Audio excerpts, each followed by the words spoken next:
तमाम देखने और सुनने वालों को अस्सलाम वालेकुम। शिकायतें इंसान की फितरत में शामिल हैं। कल धूप से परेशान था तो आज बारिश से, आज बारिश से परेशान है तो कल धूप से परेशान होगा। याद रखिए, इंसानी ख्वाहिशात का कोई किनारा नहीं होता।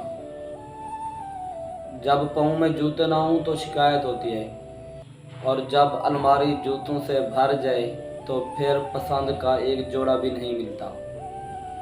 जब जेब में पैसे ना हों तो रिज़्क की फिक्र होती है, और जब जेब पैसों से भर जाए तो फिर बरकत की कमी महसूस होती है। जब घर ना हो, घर की छत मजबूत ना हो तो बारिश से गिला होता है, और जब एक आलीशान महल मिल जाए तो उसमें सुकून नहीं मिलता। याद रखिए, हर शख्स के नसीब में हर चीज़ नहीं होती। हो सकता है जो आपके पास हो सकता है वो किसी और की ख्वाहिश रही हो। हर शख्स को हर चीज़ से नहीं नवाजा जाता। असल हमारा मसला पता है क्या है? हम चीज़ों के ऊपर नाशुक्री करते हैं। कुरान मजीद में वाज़ेह इरशाद है सूरत इब्राहीम के अंदर, अगर आप शुक्र अदा करोगे तो मैं तुम्हें और ज़्यादा अता करूँगा। क्या हम ऐसा कर रहे हैं?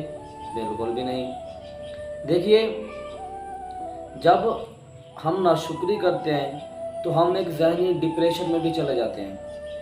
हम चीज़ों के ऊपर अपने आप को सेटिस्फाइड नहीं कर पाते। याद रखिए, शिकायतें हालात से पैदा नहीं होती बल्कि नाशुक्री से पैदा होती हैं। जितने हम ज़्यादा नाशुक्र होते जाएंगे उतने ज़्यादा हमारी मुश्किलात बढ़ती जाएंगी। अपना बहुत सारा ख्याल रखिएगा। अल्लाह ने के बाद।